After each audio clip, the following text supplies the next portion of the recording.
जय हिंद दोस्त। हम देख रहे थे उस दिन प्लेस वैल्यू, फेस वैल्यू और यूनिट डिजिट। आज उसी यूनिट डिजिट का एक पार्ट हम देखते हैं। हम लास्ट डे, इसके पहले 2-3 दिन क्लास नहीं हुई, जब भी कराए थे लास्ट डे यूनिट डिजिट हम देखे थे। हम बताए थे 0, 1, 5, 6 इसकी पावर कितनी भी हो, इसका यूनिट डिजिट सेम ही रहता है। चाहे 5 की पावर कितनी भी कर लो, 6 की पावर कितनी भी कर लो, 5 की पावर 20 कर लो, 10 कर लो, 5 की पावर 20 कर लो, 5 गुणे 5 गुणे 5 तो आप 30, 125, 625, 3125, कितनी भी पावर कर लो, इसका यूनिट डिजिट 5 ही होना है। तो 0, 1, 5, 6 ये हम केवल रिवाइज करवा रहे हैं जो हम पहले पढ़ाए 2-3 दिन पहले। 0, 1, 5, 6 की पावर सेम ही आएगी। 0 पर कितनी भी पावर क्यों ना लगा हो 0 ही आएगा। एक चीज और नोट करने की है, किसी भी चीज पर, किसी भी अंक पर, किसी भी संख्या पर अगर पावर 0 लगी होगी तो उसका मान 1 होगा। नोट डाल के इसको लिख लेना। अगर पावर 0 होगी किसी की भी पावर, जैसे 100 की पावर 0 है तो इसकी वैल्यू हमेशा 1 होगी। अगर 501 की घात 0 है तो इसका मान हमेशा 1 ही आएगा। किसी की भी पावर 0 हो उसका मान 1 ही आना। जैसे 101 की घात 0 है, इसका मान 1। 545 की घात 0 है, इसका मान 1। किसी की भी घात 0 हो उसका मान हमेशा 1 ही आना है। इसको नोट कर लो। सबसे पहले 0, 1, 5, 6 उसकी पावर कितनी भी हो उसका मान वही आना है। 4 और 9 का रूल अलग था। 4 और 9 का रूल ये था कि अगर 4 की पावर इवन हो तो उसका जो यूनिट डिजिट होगा हमेशा 6 आएगा। लेकिन 4 की पावर ओड हो, विषम हो, तो इसका यूनिट डिजिट हमेशा 4 आएगा। ये था। और 9 का रूल क्या था? 9 का रूल ये था, 9 की पावर अगर इवन है तो उसका यूनिट डिजिट हमेशा 1 आएगा। कभी भी भूलो ना तो ऐसे करो, 9 की पावर 2 इवन, 2 इवन ना, 9 9 81, तो 81 का यूनिट डिजिट 1 ही हुआ ना। तो हमेशा 9 के ऊपर कितनी भी समघात चढ़ा लो, कितनी भी समघात लग जाए, उसका यूनिट डिजिट हमेशा 1 ही होगा। जब 9 की पावर ओड हो, विषम हो, तो 9 ही होगी, है ना। और अब बचा 2, 3, 7, 8। 2, 3, 7, 8 का रूल ये था कि इसके ऊपर कितनी भी पावर क्यों ना हो, इसके पावर को 4 से डिवाइड कर देंगे।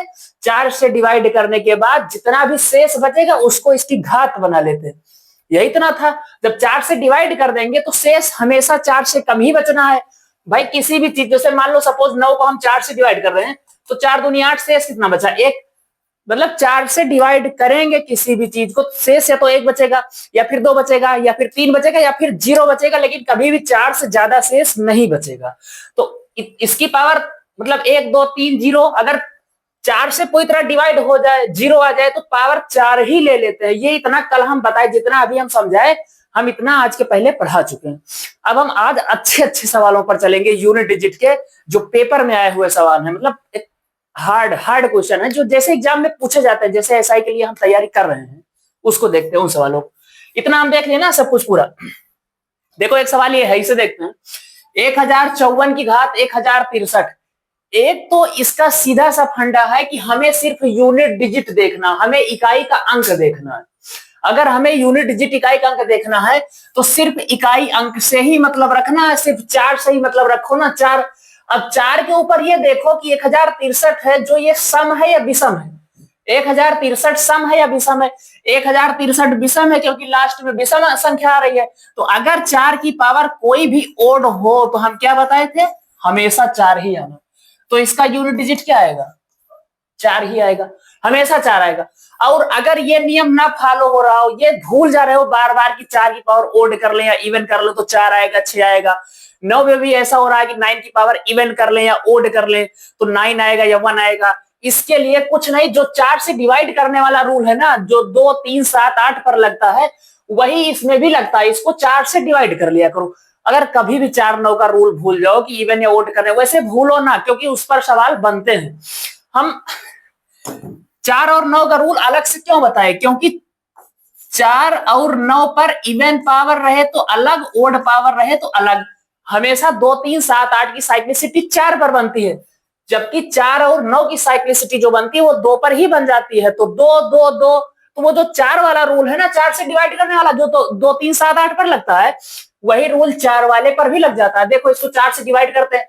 अब 4 का डिविजिबिलिटी रूल ये कहता है, जब डिविजिबिलिटी रूल पढ़ेंगे ना तब हम देखेंगे कि लास्ट की 2 डिजिट अगर 4 से पूरी तरह डिवाइड हो रही हो तो ये पूरी दी हुई इसके मतलब 2 डिजिट के पहले जितनी भी संख्या दी गई होगी ना वो सारी की सारी 4 से डिवाइड हो जाएगी पूरी तरीके से। तो 4 का भाग हम काहे 1063 में दे, केवल 63 में देकर देख लेते हैं ना 4 का भाग कितना आता है। तो 4 से 63 को भाग देंगे तो कितना आ जाएगा, 15 चौके 60, 15 चौके 60, 3 बच जाएगा, शेष 3 बच जाएगा। तो जितना शेष बचता है ना उतना इसकी पावर लगा लेते हैं 4 की पावर। तो 4 की पावर हो गया 3, 4 चौक 16 चौके 64, क्या आया 4 आया। या तो वैसे माइंड में याद रखो कि 4 की पावर अगर ओड है तो उसका यूनिट डिजिट हमेशा 4 ही आएगा। ठीक, अब आगे अगला सवाल देखते हैं। ये 532 की घात 105 धन 313 की घात 602 गुणे 515 की घात 132, कुछ नहीं है, हमेशा 2 है। लास्ट वाला देखो 2 है, 4 से डिवाइड करो 105 को। अब 105 को काहे 4 से डिवाइड करोगे, उसमें भी हमारा टाइम वेस्ट होगा ना। तो केवल 05 को डिवाइड करो, केवल 05 के लास्ट के 2 डिजिट को डिवाइड करो। जब 4 से 05 को डिवाइड करेंगे तो 4 एकम 4 शेष बचेगा 1। अब इस 2 की घात लगा लो 1, 2 की पावर हो गई 1, प्लस लगाया प्लस लगा लिए। 3 की पावर 602 है, इसको भी 4 से डिवाइड कर दो। जब 4 से डिवाइड कर दोगे 0 2 को ना तो 2 ही, 2 पहले से ही 4 से छोटा है ना तो शेष 2 ही आ जाएगा। तो 3 की पावर हो गई 2, गुणा लगा लेते हैं। अब 5 की पावर 132 है, इसको भी 4 से डिवाइड कर लो। अभी देखना, अब जब 4 से डिवाइड कर लेंगे तो 4 8 32, केवल लास्ट की 2 डिजिट को 4 से डिवाइड करना है।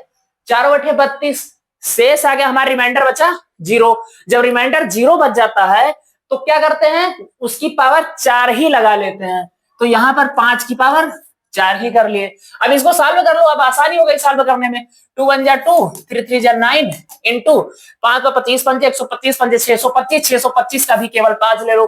अब देखो एक चीज, हम यहाँ इतना किए 132 को 4 से डिवाइड किया, यहाँ 5 की पावर 4 किए, फिर किए 5 पर 25 पंजे 125 पंजे 625, कुछ करने की जरूरत नहीं थी। हमने रूल क्या बताया है कि अगर 0 1 5 6 पर कितनी भी पावर क्यों ना लगी हो उसका यूनिट डिजिट सेम ही आना है। तो 5 ही तो था ना, 515, 5 की पावर 132 थी ना, तो 5 की पावर कितनी भी उसका यूनिट डिजिट 5 ही आ रहा ना। तो ये 4 से क्यों डिवाइड किया, यहाँ 4 से क्यों डिवाइड किया, कुछ भी मतलब करने की जरूरत नहीं थी। ऐसे ही हम यहाँ डायरेक्ट 5 लिख देते, मल्टीप्लाई कर लेते हैं। बदमाश का नियम कहते हैं पहले मल्टीप्लाई होगा फिर ऐड होगा। तो 9 5 45 प्लस 2 45 2 47, 47 में भी 4 से काहे मतलब रखे, केवल हमें यूनिट डिजिट पूछा है, यूनिट डिजिट इसका 7 आ रहा है, इसका इकाई अंक 7 आ रहा है। काम खत्म।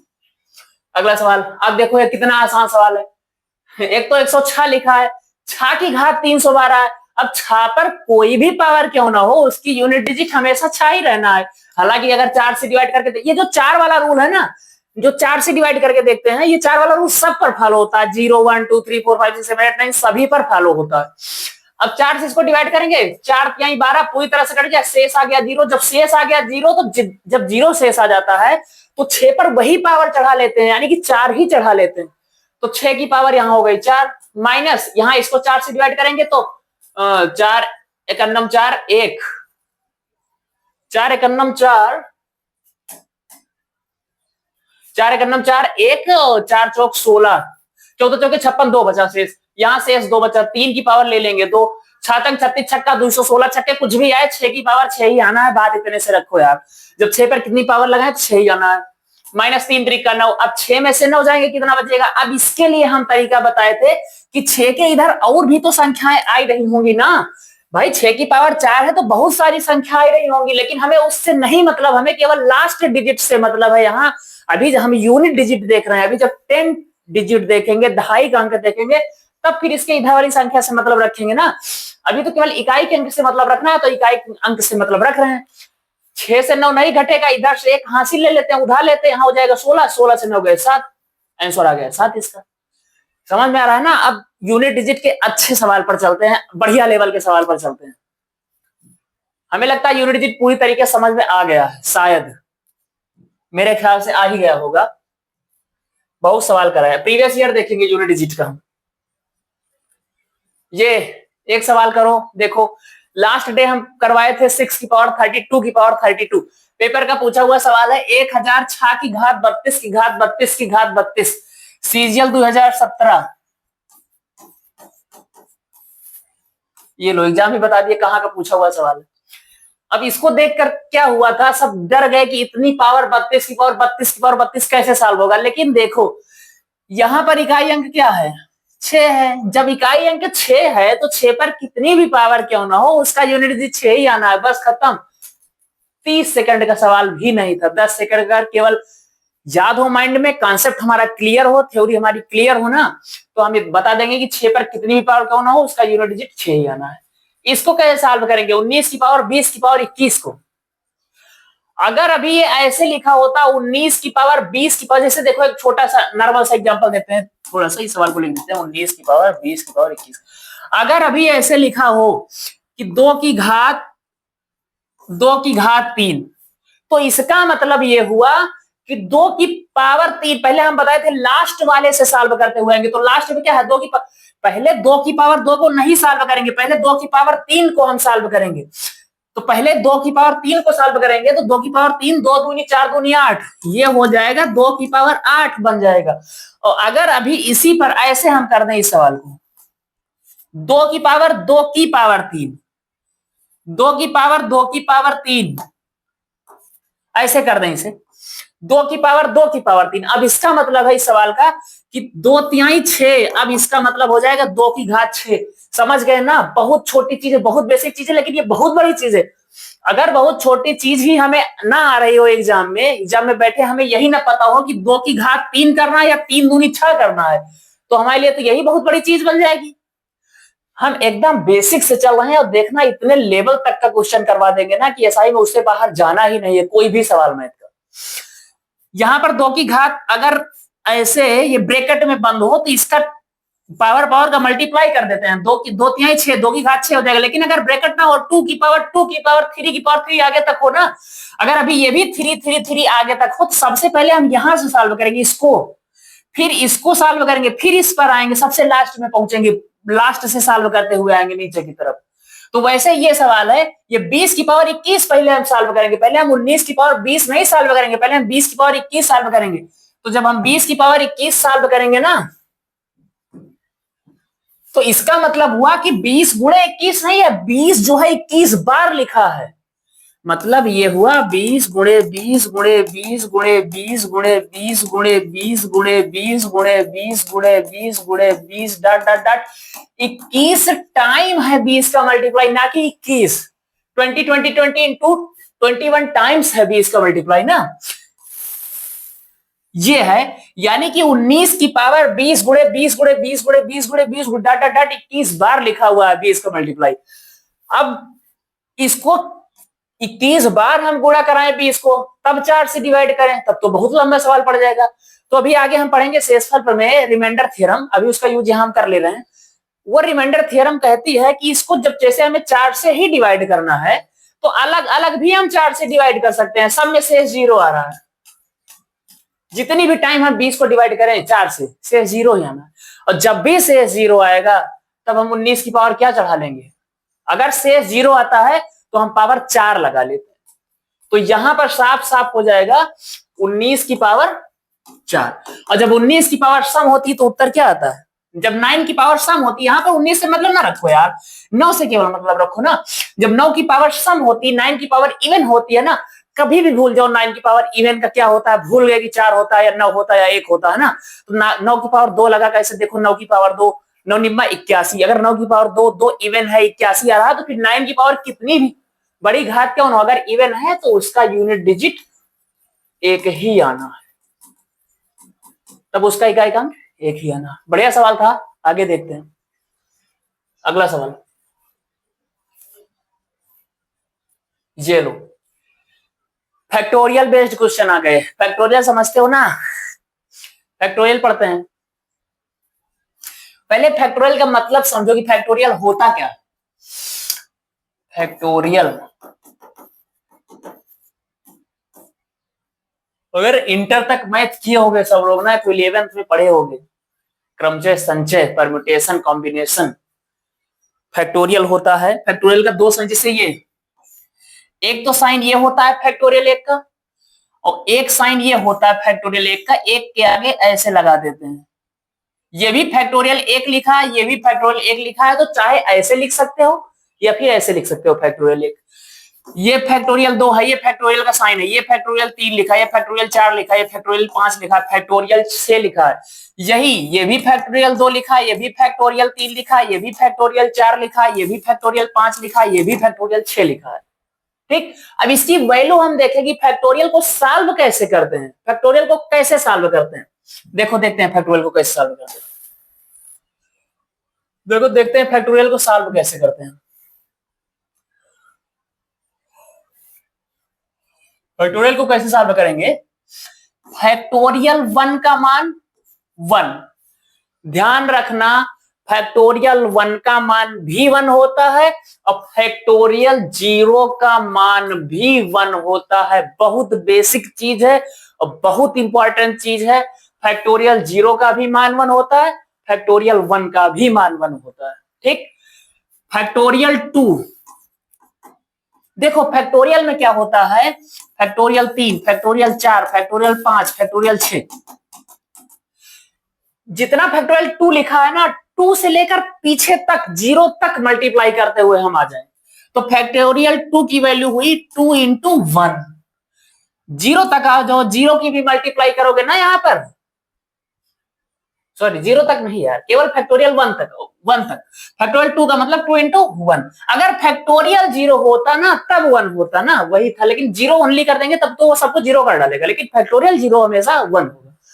फैक्टोरियल 3 तक आएंगे तो 3 से लेकर 1 तक चले आओ, फैक्टोरियल 3 का मतलब 3 से लेकर 1 तक चले आओ गुणा करते हुए, 3 गुणे 2 गुणे 1।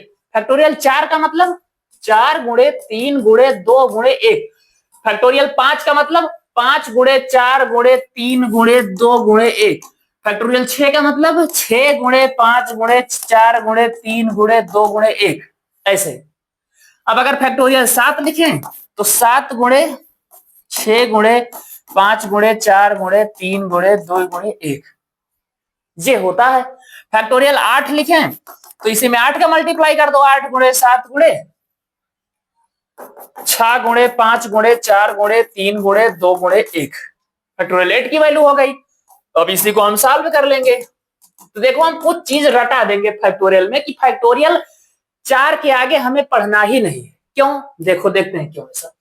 फैक्टोरियल 2 की वैल्यू 2 एक अन्नम 2, फैक्टोरियल 3 की वैल्यू 3 दूनी 6 एक अन्नम 6, फैक्टोरियल 4 की वैल्यू 4 तिहाई 12 दूनी 24 एक अन्नम 24, फैक्टोरियल 5 की वैल्यू होगी 5 चौक 20 तिहाई 60 दूना 120।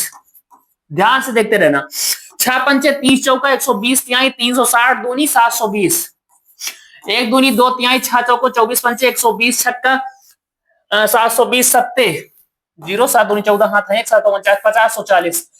कहने का मतलब मेरा ये है कि अगर फैक्टोरियल 5 के नीचे हम आएंगे, अगर फैक्टोरियल 5 के नीचे हम आएंगे तो जितने भी फैक्टोरियल हम नीचे तक करते हुए आएंगे ना, सबकी यूनिट डिजिट 0 बन रही है, सबकी यूनिट डिजिट 0 बन रही है। एक चीज ये देख रहे हो ना, सबका इकाई अंक 0 बन रहा है।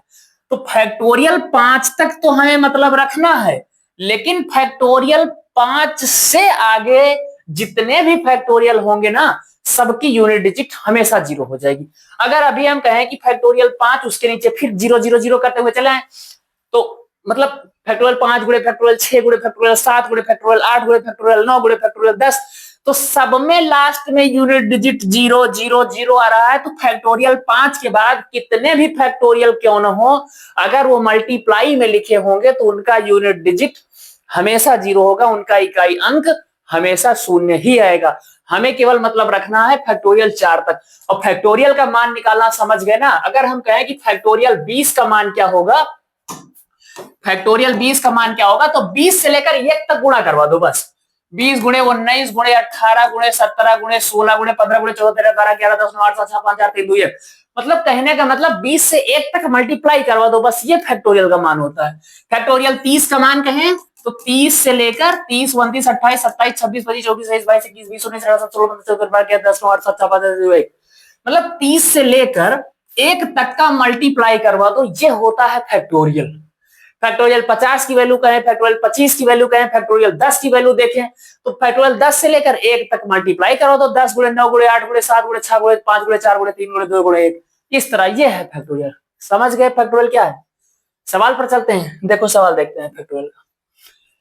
4 की घात फैक्टोरियल 50 धन 2 की घात फैक्टोरियल 99। बढ़िया सवाल है, बहुत अच्छा। अभी कहोगे इतना आसान सवाल कैसे? 4 की घात फैक्टोरियल 50 धन 2 की घात फैक्टोरियल 99 में यूनिट डिजिट क्या होगा? में इकाई अंक, में यूनिट डिजिट, इकाई अंक ज्ञात करना है।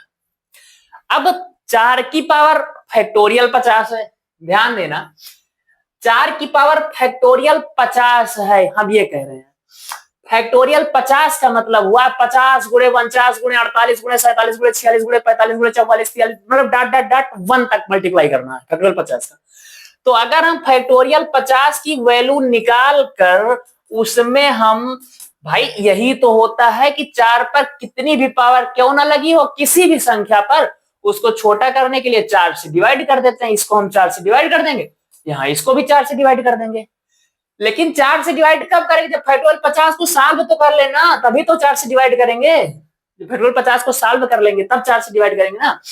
फैक्टोरियल 50 को सॉल्व करेंगे तो यही आएगा 50 गुणे 49 गुणे 48 गुणे 47 गुणे 46 गुणे 45 गुणे 44 डॉट डॉट 1 तक मल्टीप्लाई होगा। अब देखो अगर हम इसको 4 से डिवाइड करें तो सब मल्टीप्लाई में है, एक चीज ध्यान देना, सब गुणे में है। अगर कोई एक भी संख्या 4 से कट गई तो पूरा संख्या 4 से डिविजिबल होगा।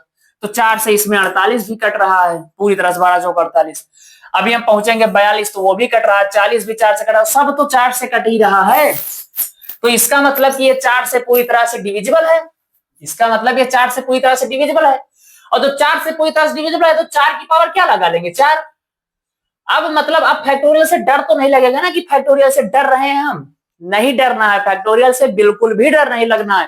फैक्टोरियल 50, फैक्टोरियल 4 से जैसे ही आगे बढ़ा फैक्टोरियल 5 हुआ नहीं। जब फैक्टोरियल 5 हुआ नहीं इसका मतलब समझ लो 4 से पूरी तरह से डिवाइड है, क्योंकि लास्ट में 0 आ गया। फैक्टोरियल 5 मतलब 5 गुणे 4 गुणे 3 गुणे 2 गुणे 1, 5 चौक 20 3 8 2 120 91 120, ये हो 4 से पूरी तरह से डिविजिबल है, 0 शेष आएगा। अब इसके आगे हम जितने भी फैक्टोरियल बढ़े, फैक्टोरियल 5 फैक्टोरियल 6 फैक्टोरियल 7 8 9 10 11 12 फैक्टोरियल 13 कुछ भी कर लें, वो सारे के सारे फैक्टोरियल 4 से डिविजिबल होंगे। तो ये जो फैक्टोरियल 99 है ना, ये भी 4 से डिविजिबल होगा। हालांकि 4 की पावर फैक्टोरियल 50 था, तो हम 4 से डिवाइड ना भी करते ना तो हमें एक चीज दिख रहा था कि 4 की पावर इवन लगी है, और जो 4 की पावर इवन लगी है तो 4 की पावर इवन का यूनिट डिजिट हमेशा 6 ही होता है। प्लस लगा लिए। अब 2 की पावर फैक्टोरियल 9 है, फैक्टोरियल 9 को जब 4 से डिवाइड करेंगे, जब 4 से डिवाइड कर देंगे तो फैक्टोरियल 9 का मतलब यही तो निकल कर आएगा ना, 99 गुणे 98 गुणे 97 गुणे 96 गुणे 95 गुणे 94 डॉट डॉट डॉट 1 तक जाएंगे। अब इसको इसमें से कोई भी एक अगर 4 से पूरी तरह से कट जाए तो ये फैक्टोरियल 99 4 से पूरी तरह से विभाजित हो जाएगा, और जब 4 से पूरी तरह से विभाजित हो जाएगा तो 2 की पावर 4 ही चढ़ा लेंगे। जो 2 की पावर 4 कर देंगे तो 2 की पावर 4 का मतलब 2 एक नम 2 2 दूनी 4 2 एक नम 2 2 दूनी 4 4 दूनी 8 8 दूनी 16, यहाँ पर भी 6 आ जाना है, 6 6 12, यूनिट डिजिट क्या आ गया? 2 आ गया हमारा। भाई 2 की पावर 4 का मतलब यही होगा 2 दूनी 4 दूनी 8 दूनी 16, यही तो होना ना 2 की पावर 4 मतलब, बस 6 + 6 12, 2 आ गया हमारा यूनिट डिजिट। समझ गए फैक्टोरियल बेस्ड क्वेश्चन। और फैक्टोरियल के सवाल हम लिख कर लाए हैं, देखो दिखाते हैं। ये 113 की घात फैक्टोरियल 43, 504 की घात फैक्टोरियल 4, 635 की घात फैक्टोरियल 3। इधर मल्टीप्लाई है इधर प्लस है, ये भी हमें ध्यान रखना है कि प्लस है तो प्लस करते हुए चलेंगे, मल्टीप्लाई है तो मल्टीप्लाई करते हुए हम चलेंगे, ठीक। 113 की घात फैक्टोरियल 45 है, 43 है। अगर हम फैक्टोरियल 43 को सॉल्व करें तो 43 इंटू 42 इंटू 41 इंटू 40 39 38, यानी कि मल्टीप्लाई करते हुए 1 तक हम पहुंचेंगे। कहीं ना कहीं इसमें ऐसा कोई नंबर आएगा, ऐसा कोई डिजिट आएगा ना जो 4 से पूरी तरह से डिविजिबल हो जाएगा, जो 4 से पूरी तरह से डिवाइड हो जाएगा। और जब 4 से पूरी तरह से डिवाइड हो जाएगा ना तो 113 की घात क्या लगा लेंगे? 4 लगा लेंगे। तो ये फैक्टोरियल 43 था ना, इसका तो काम ही खत्म हो चुका। तो 113 की पावर 4 हो गई इंटू 504, 4 की पावर फैक्टोरियल 4 है, फैक्टोरियल 4 है। फैक्टोरियल 4 की वैल्यू अगर हम निकालें तो 4321, 4 3 12 दूनी 24 करना 24 आ जाएगी। तो 504 की वैल्यू 24, अब ये 24 4 से पूरी तरह से डिविजिबल है, शेष हमारा 0 बच जाएगा। जब शेष 0 बच जाएगा तो 4 की पावर 4 ही लगा लेंगे, और 4 की पावर अगर इवन आई तो उसका यूनिट डिजिट 6 होना ही होना है, हमेशा, कहीं भी हो। प्लस है, प्लस लगा लेंगे। 5 की पावर देखो कुछ भी हो, 5 की पावर कितनी भी क्यों ना हो, उसका यूनिट डिजिट हमेशा 5 ही आना, इसका यूनिट डिजिट हमेशा 5 ही आएगा। अब हम केवल इसको सॉल्व कर लेंगे। 3 की पावर 4, 3 एक 9, 3 3 3 9 3 27 81, इसका यूनिट डिजिट 1 आ गया, गुणे 6 धन 5, 6 एक 9 6, 6 धन 5 बराबर 11। यूनिट डिजिट क्या बन गया हमारा? 1। यूनिट डिजिट हमारा आ गया 1। समझ में आ रहा है ना सवाल? भाई इतनी मेहनत कर रहे हैं, अब नहीं समझ में आएगा तो फिर कब समझ में आएगा आप? अगला, फैक्टोरियल 1 धन फैक्टोरियल 2 धन फैक्टोरियल 3 धन फैक्टोरियल 4 धन फैक्टोरियल 5 धन डाट डाट डाट फैक्टोरियल 1000। इस तरह के सवालों में एक चीज मायने रखता है कि बीच में प्लस लगा है या इंटू लगा है। अगर इंटू लगा होगा ना तब पूरा सवाल चेंज होगा, अगर मल्टीप्लाई होगा बीच में पूरा सवाल का ढांचा ही बदल जाएगा, अगर प्लस है तब पूरा सवाल ही बदल जाएगा। फैक्टोरियल देखो हम यहां पर सारी वैल्यू निकाल कर दिखाते हैं और पूरा एक सवाल बहुत अच्छे से समझाते हैं कि ये कैसे होगा, कैसे सॉल्व होगा। फैक्टोरियल 1 का मान 1 ही होगा, सबको पता है। फैक्टोरियल 2 का मान 2 गुणे 1 होगा, प्लस लगा यहां प्लस लगा। फैक्टोरियल 3 का मान 3 गुणे 2 गुणे 1 होगा, प्लस फैक्टोरियल 4 का मान 4 गुणे 3 गुणे 2 गुणे 1 होगा, प्लस फैक्टोरियल 5 का मान 5 गुणे 4 गुणे 3 गुणे 2 गुणे 1 होगा। अब अगर आगे फैक्टोरियल 6 लिखा होता ना तो फैक्टोरियल 6 की वैल्यू 6 गुणे 5 गुणे 4 गुणे 3 गुणे 2 गुणे 1 होती ना। अब देखो हम सॉल्व करते हैं। 1 धन 2 एक 9 2 धन 3 दूनी 6 एक 9 6 धन 4 3 12 दूनी 24 एक 9 24 धन 5 चौक 20 3 60 दूना 120 धन 6 पंचे 30 चौका 120 360 दूनी 720। अब हम इनको सबको ऐड करते हैं, देख रहा सबको ऐड करते हैं।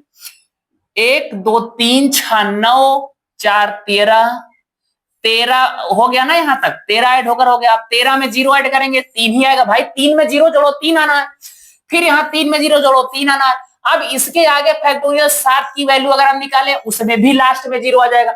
यहां तक की वैल्यू ये 120 आई, ये वाली 720 आई। अब इसके आगे फैक्टोरियल 7 करेंगे तो 720 में एक बार 7 का और मल्टीप्लाई हो जाएगा तो वो फिर लास्ट में 0 आएगा। अब जितना भी 1000 तक हम फैक्टोरियल की कुछ सॉल्व करते हुए जाएंगे ना, लास्ट में यूनिट डिजिट हमारा 0 ही आता जाएगा। जब 0 ही आता जाएगा तो हमारा सिर्फ कहां मतलब इकाई अंक क्या होगा? 2 1 3 6 9 4 13, जो ये सिर्फ 3 है ना यही इकाई अंक हो जाएगा। कहने का मतलब यह है कि 1 से 4 तक सिर्फ सॉल्व कर लो, उसके आगे फैक्टोरियल 5 फैक्टोरियल 6 फैक्टोरियल 7 कितने भी फैक्टोरियल हो सबका यूनिट डिजिट हमेशा 0 ही होगा, सबका इकाई अंक 0 ही होगा। समझ गए ना? तो 4 6 10 2 12 1 13, ये जो 3 अंक बना यही बना यूनिट डिजिट। अब तो कोई गलती नहीं होगी। अगर अभी इसी में मल्टीप्लाई होता, इसी सवाल में factorial 1 into factorial 2 into factorial 3 into factorial 4 into factorial 5 into factorial 6 अगर मल्टीप्लाई लग जाता ना तो ये जो 120 बना था, ये जो 720 बना था, इसके आगे जो 0 बनता सब यूनिट डिजिट 0 हो जाता। अगर इस पूरे सवाल में मल्टीप्लाई हम लगा दें और लास्ट में बोले इसका यूनिट डिजिट याद करो ना तो उसका मान 0 ही आना है, वो 0 ही हो जाएगा। समझ गए? मल्टीप्लाई और प्लस में कितना अंतर है? अगर प्लस लगा है तो यूनिट डिजिट 3, मल्टीप्लाई लगा है तो यूनिट डिजिट 0। अगला सवाल देखते हैं। अब देखो बहुत बढ़िया सवाल है, बहुत अच्छा सवाल, बहुत अच्छा सवाल। फैक्टोरियल 1 की घात फैक्टोरियल 1 और सब लेवल के सवाल है ना। तुम देखोगे तुम सब ना कि कहां से हम शुरू किए थे, यूनिट डिजिट कहां से शुरू किए थे कि कांस्टेबल लेवल से उठे थे, किस तरह से 1 की पावर हो, 0 की पावर हो, 4 की पावर हो, 5 की पावर हो, और अब हम कहां तक आए, किस लेवल तक आए हैं कि सीजीएल तक के जो 2017 2019 2021 के पूछे हुए सवाल है ना वो सब हम करवाएंगे। उसके बाद हम यूपीएसआई की कल गए थे बुक लेकर आए थे, प्रीवियस ईयर लाए थे यूथ कंपटीशन। अगर किसी को प्रीवियस ईयर पढ़ना हो ना तो पहले देखो पढ़ना क्या, पहले स्ट्रेटेजी क्या बनानी है। एक चीज देखो यूपीएसआई की स्ट्रेटेजी देख लेते हैं हम। जब हमें क्रैक करना है यूपीएसआई ना तो हमें मेहनत तो करनी पड़ेगी, दबा के मेहनत करना पड़ेगा। बिना मेहनत के कुछ भी हासिल नहीं होता, कभी भी हासिल नहीं होता। यूपीएसआई में हम देख रहे हैं कि 4 सब्जेक्ट हैं हमारे पास, चारों सब्जेक्ट को चाहे तो घोल के पी डालो, कुछ भी कर लो यार। अगर हम ही कहें कि हम जितना बता रहे हैं ना सिर्फ उतना करते जाओ, कोई बुक नहीं कुछ नहीं फॉलो करना, हो जाएगा। हम बताएं कि पहले हम पूरा चैप्टर पढ़ाएंगे और एकदम बेसिक से पढ़ाएंगे ना, जो बच्चा जिसको मैथ नहीं आती होगी ना वो भी यहाँ से मैथ सीखेगा। अगर हम मैथ सिखा रहे हैं तो इतना बेसिक से और एडवांस लेवल तक कराएंगे, समय लगेगा करीब हमारे अकॉर्डिंग ना 20 से 25 क्लास बनेगी नंबर सिस्टम की, तब नंबर सिस्टम हम खत्म कर पाएंगे। अभी तो हम यूनिट डिजिट केवल स्टार्ट करें। नंबर सिस्टम ना अपने आप में बहुत बड़ा चैप्टर है, बहुत बड़ा टॉपिक है नंबर सिस्टम, संख्या पद्धति। यहाँ तो इसमें क्लास में इस चैप्टर में टीचर 30-30 35-35 क्लास रिकॉर्ड कर देते हैं, समझ में नहीं आता कहाँ से क्लास हो सकती है, बिल्कुल हो सकती है। अब नंबर सिस्टम में तो इतना, ये चैप्टर भी इतना अच्छा, अगर नंबर सिस्टम अच्छे से कवर हुआ ना, हमारा संख्या पद्धति अच्छे से कवर हो गई, समझ लो कि 20% मैथ कवर हो गई, पूरी पूरी ऑल ओवर मैथ कवर हो गई 20%। इसमें हमें सब कुछ सिखा देता है ये चैप्टर, सब कुछ जोड़ घटाना गुणा भाग कैसे मल्टीप्लाई करना, एवरीथिंग सब कुछ सिखा देता है हमें ये चैप्टर। अब यूपीएसआई के लिए हम बता रहे थे केवल 4 ही सब्जेक्ट है हमारे पास, मैथ, रीजनिंग, जीएस और Hindi. Math, reasoning, GS, Hindi, बस। हर एक सब्जेक्ट से बराबर का रेशियो है 40-40-40-40, सबको पता होगा। 40 मैथ है, 40 रीजनिंग है, 40 ही जीएस है और 40 ही हिंदी है। हम कह रहे हैं कि मैथ और रीजनिंग मिलाकर ये जो 80 क्वेश्चन बन रहे हैं ना, अगर 75 तक सॉल्व कर ले, और आएगा 75, काहे परेशान हो रहे हो, 75 आएगा, 75 सॉल्व होगा। यहीं से हम करवाएंगे, केवल जितना करा रहे हैं उतना करते चलो, जितना बता रहे हैं उतना। हम ये कह रहे हैं जैसे हम आज पढ़ाए यूनिट डिजिट, तो जितना हम सवाल पढ़ाए ना, इसको अगर हम कल पूछे या कोई भी पूछे ये सवाल ना, तो ये भी आए, और इसके पहले जो हम पढ़ाए हैं प्लेस वैल्यू, फेस वैल्यू, या कि वो प्राइम नंबर, सम संख्या, विषम संख्या, वो सारी की सारी कंठस्थ हो आगे आने वाली क्लास में, कोई नहीं रोक सकता यूपीएससी क्रैक नो। लेकिन अगर ऐसा हुआ कि आज का पढ़ाया आज ही शाम को भूल गए, या कि कल दूसरे दिन पूछा जा रहा पीछे वाला, तो कोई याद ही नहीं है, घर में पढ़ के आ ही नहीं रहे हो, तो तब तो फिर नहीं होगा। मैथ जो ये 40 है, ये भी मैथ के 40 पूरे पर पकड़ बनाओ। ये जो रीजनिंग 40 है, अगर आज के जमाने में, जहां तक हमें लगता है, चाहे किसी को गलत लगे या सही लगे, मैथ रीजनिंग इन दोनों चैप्टर पर कमांड नहीं है ना, तो शायद कंपटीशन क्रैक नहीं हो सकता यूपीएससी को छोड़कर, जहां तक हमें लगता है। हमें तो ये नहीं लगता कि मैथ रीजनिंग जिसकी वीक हो, अब वो कहे कि हम जीएस और हिंदी के दम पर सिलेक्शन ले लेंगे, तो शायद मुश्किल है, बाकी लक उसका है, हमें नहीं पता। मैथ रीजनिंग हमें रखना ही पड़ेगा स्ट्रांग। जिसकी मैथ स्ट्रांग होती है ना, उसकी रीजनिंग ऑटोमेटिक स्ट्रांग होती है, ऑटोमेटिक स्ट्रांग हो जाती है। अगर पूरे कंपटीशन में सबसे इजी कोई चैप्टर है, कोई सब्जेक्ट है ना, तो वो सिर्फ रीजनिंग है। इस यूपीएसआई में हम बता रहे हैं कि रीजनिंग के और हिंदी के फ्री के नंबर होते हैं, फ्री के। सबसे कम मेहनत में सबसे ज्यादा मार्क्स देने वाले सब्जेक्ट है रीजनिंग और ये हिंदी। हिंदी कह रहे हैं सही से 2-3 महीने पढ़ लेना, सही से, अभी पढ़ो ही मत, अगर नहीं टाइम है ना हिंदी पढ़ने का मत पढ़ो, मैथ रीजनिंग पर पकड़ बना के रखो बस।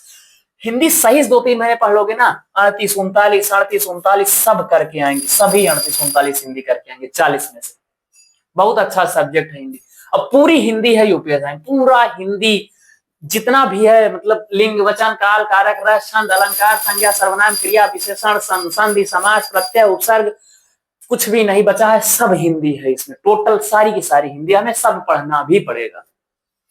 रही मैथ की बात, तो मैथ हम करवा रहे हैं और पूरा हम इसका ठेका लेते हैं, हम मैथ करवाएंगे।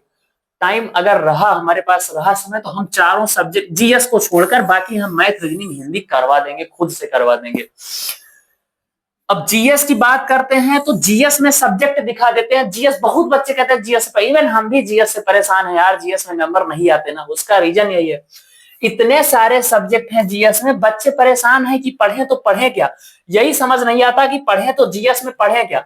अब देखो जीएस में कितना सारा है, अब इसी जीएस को अगर हम देखें कि जीएस में कितना सारा है और हमें क्या क्या पढ़ना है। अगर जीएस में हम देखें पढ़ने के लिए, सबसे पहले तो करंट अफेयर्स,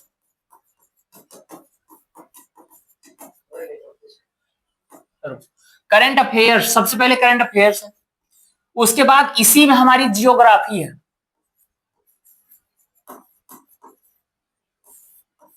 इकोनॉमिक्स है इसी में, साइंस है, साइंस में तीनों साइंस है, फिजिक्स केमिस्ट्री और बायो, तीनों में देखना पड़ेगा, भौतिक रसायन और बायोलॉजी। हमारा कंप्यूटर का भी इसमें क्वेश्चन आता है, एक या दो क्वेश्चन, एक से दो क्वेश्चन। इन्वायरमेंट से इसमें क्वेश्चन बनता है, पर्यावरण से क्वेश्चन बनता है। बचा क्या? हिस्ट्री, तीनों हिस्ट्री पढ़नी पड़ेगी, history, geography, current affairs, economics, science, computer, environment, पर्यावरण। अब देखो इसी जीएस में इतना पार्ट ये है और सिर्फ दो पार्ट और अलग कर रहे हैं हम जीएस में, पॉलिटी, मूल विधि। अब तो मूल विधि में आईपीसी खत्म कर दिए हैं, बीएनएस और बीएनएसएस, भारतीय न्याय संहिता। ये जो मूल विधि है और ये जो पॉलिटी है ना, ये दोनों मिलाकर 24 क्वेश्चन आता है। अब बचे कितने? 40 थे, 24 तो पॉलिटी मूल विधि बन गए, बचे 16 क्वेश्चन। 16 क्वेश्चन इसमें से मिलाकर आते हैं। अब इसमें जो 16 क्वेश्चन आते हैं, इस 16 क्वेश्चन के लिए हमें current affairs, geography, economics, science, computer, environment, history सब कुछ बहुत गहराई से पढ़ना पड़ेगा और सब में से एक एक, दो दो, तीन तीन क्वेश्चन आने हैं। जबकि मूल विधि और पॉलिटी से अकेले 16 क्वेश्चन बनते हैं एसआई में, मूल विधि से 8, मूल विधि से 8 तो यहां बनते हैं जीएस में। जो हम रीजनिंग बताए ना ऊपर, जो रीजनिंग बताए ना कि 40 क्वेश्चन की रीजनिंग यहां पर रही थी ना, इस रीजनिंग में जो 40 बन रही है, यहां पर 7 से 8 क्वेश्चन मूल विधि बन जाते हैं। जो इस रीजनिंग में मानसिक अभिरुचि वाला पार्ट आता है ना, उसमें भी मूल विधि शामिल होती है, तो वहां पर भी मूल विधि के क्वेश्चन होते हैं। तो मूल विधि को हल्के में नहीं लेना। तो हम ये कह रहे हैं कि पूरी जीएस में, इस पूरी जीएस में अगर हम इतने पार्ट, भाई इतने पार्ट को कोई पढ़ ही नहीं सकता यार, वो मैथ भी पढ़े, रीजनिंग भी पढ़े, हिंदी भी पढ़े, उसके साथ में जीएस में पॉलिटी करे, मूल विधि, कितनी क्लास करेगा यार। मैथ अलग ले लो, अब मैथ में भी पढ़ाने वाले टीचर मैथ अर्थमेटिक अलग पढ़ा रहे हैं, एडवांस अलग पढ़ा रहे हैं, वहां पर भी दो दो क्लास बन रही। अगर वहां की 2 क्लास जोड़े तो मैथ एक क्लास, दूसरी क्लास एडवांस मैथ की, रीजनिंग एक क्लास, हिंदी 4 क्लास हो गई। उसके बाद जीएस में आते 5, 6, 7, 8, 9, 10, 11, 12, 13, भाई साहब 13, 14 घंटे अगर हम फोन में लगे रहेंगे ना, तो फिर पर्सनली कब पढ़ेंगे हम, सेल्फ स्टडी कब करेंगे? नहीं हो पाएगा यार। मैथ, रीजनिंग, हिंदी पकड़ो, जीएस में पकड़ना है तो एक आध चैप्टर, एक आध टॉपिक पॉलिटी या मूल विधि का पकड़ लो, बस इतना ही पकड़ के चलो। फालतू इसमें खूब गहराई में, वैसे भी सोचो अगर 24 क्वेश्चन यहां आ गए, यहां जो 16 बचे, सबसे एक एक, दो दो क्वेश्चन भी पूछेगा ना, तब इतना गहराई में नहीं जाएगा। 2-2, 3-3 क्वेश्चन पूछने के लिए गहराई में जाने की जरूरत नहीं पड़ेगी। तो समझ रहे हो ना, जो सिलेक्शन वाले हैं ना, वो सब्जेक्ट है मैथ और रीजनिंग और हिंदी, इन पर ही हमें फोकस करना पड़ेगा। सबको पता है एसआई में नेगेटिव मार्किंग नहीं है, ना ही नेगेटिव मार्किंग है, एसआई में कुछ भी नहीं है। मैथ, रीजनिंग और हिंदी पर फोकस करके पकड़ के चलो। जीएस में पॉलिटी अपनी इतनी स्ट्रांग कर लो, इतनी स्ट्रांग कर लो ना कि एक अच्छे लेवल की पॉलिटी, पीसेस तक की पॉलिटी पढ़ लो। सर जी पढ़ा रहे हैं अपने चैनल पर पॉलिटी, बहुत बढ़िया पॉलिटी पढ़ा रहे हैं, वहां से कर लो अपना अपना पॉलिटी, बस कवर हो जाएगा। और 5 से 6 महीने में सिलेबस खत्म करके सब लोग लग जाओ कंपटीशन की तैयारी में, प्रैक्टिस में। प्रैक्टिस जितना ज्यादा हो सके उतनी ज्यादा प्रैक्टिस करो, प्रैक्टिस प्रीवियस ईयर करो। हम ये जो नंबर सिस्टम पढ़ा रहे हैं, नंबर सिस्टम खत्म करने के बाद हम प्रैक्टिस करवाएंगे पीवाईपी की। हम बुक लेकर आए हैं प्रीवियस ईयर पेपर की, हम कल दिखा देंगे बुक, अभी तो फिलहाल यहाँ लाए नहीं है। यूथ कंपटीशन पब्लिकेशन की किताब है।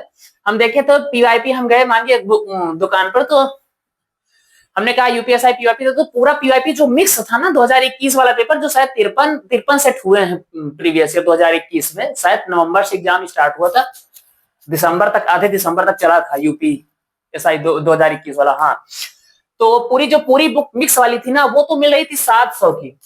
और हमने कहा नहीं, हमें अलग अलग चाहिए, मैथ का अलग चाहिए, रीजनिंग अलग चाहिए, जीएस अलग चाहिए।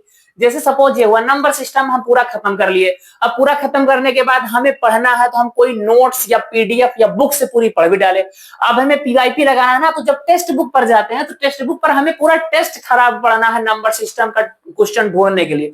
इसलिए हमने सोचा नहीं बुक ज्यादा सही है, इसलिए हम बुक लेकर आए और बुक से हर एक चैप्टर वाइज अलग अलग यूथ कंपटीशन की बहुत सही किताब है। नंबर सिस्टम में जितने सवाल हैं सब अलग दे रखा है, उसके बाद एलसीएम एचसीएफ अलग दे रखा है, घातांक कांडी अलग दे रखा है, दशमलव भिन्न के हर एक सवाल अलग दे रखे हैं। इस तरह से सवाल दे रखा है अलग अलग। बहुत बहुत मजा आएगा उसको सॉल्व करने में। पूरा 2-3 बार मैथ सॉल्व कर डालो यार। एक ही किताब को 2-3 बार पढ़ो ना, बहुत काम देती है। लेकिन अगर 2-3 किताब एक बार पढ़ो कोई मतलब नहीं निकलने वाला, वो तो समझ लो कि केवल पढ़ रहे हैं। लेकिन अगर एक ही किताब को 3 बार 4 बार देखो होता क्या, एक किताब लेकर जैसे मान लो पीवाईपी ही लेकर आए, प्रीवियस ईयर पेपर ही हम लेकर आए, उसको हम एक बार लगाए, 2 बार लगाए, तीसरी बार क्या करना पता है तुम्हें? आ रहा होगा सारा सवाल ना, तो जो नहीं आ रहा है सिर्फ उसको लगाओ। चौथी बार लगाओगे ना तो फिर टाइम लगा कर लगाओ। कि अगर हम तीसरी बार 60 मिनट में नंबर सिस्टम का पूरा चैप्टर खत्म किए थे लगाकर अपनी रफ में, तो इस बार हम जरूर 10 मिनट घटाकर 50 मिनट या 52 मिनट में खत्म कर लेंगे। ऐसे टाइम लगाकर करो ना, देखो अपनी कैलकुलेशन इतनी स्ट्रांग हो जाएगी कैलकुलेशन। और सबसे बड़ा खेल कैलकुलेशन का होता है कंपटीशन में। अगर कैलकुलेशन आसान हो गई ना, कैलकुलेशन सबकी उंगली पर चलने लगी ना, तो फिर मैथ में कोई रोक नहीं सकता। सब लोग यूपीएससी तैयारी में जान लगा दो अपना। जिसकी भी एज 21 से 28 और ग्रेजुएशन हो उसके पास बहुत अच्छी नौकरी है यूपीएससी की। यूपी में सबसे सबसे शानदार एकदम राजा वाली नौकरी है उत्तर प्रदेश सब इंस्पेक्टर। बहुत अच्छी नौकरी, 2 स्टार। या तो जान लगा दो या फिर जाने दो, कोई मतलब ही ना रखो। क्या मतलब है फालतू का टाइम वेस्ट करने का? या तो फिर पढ़ो तो जी जान से पढ़ो जैसे पढ़ाई की जाती है। धन्यवाद।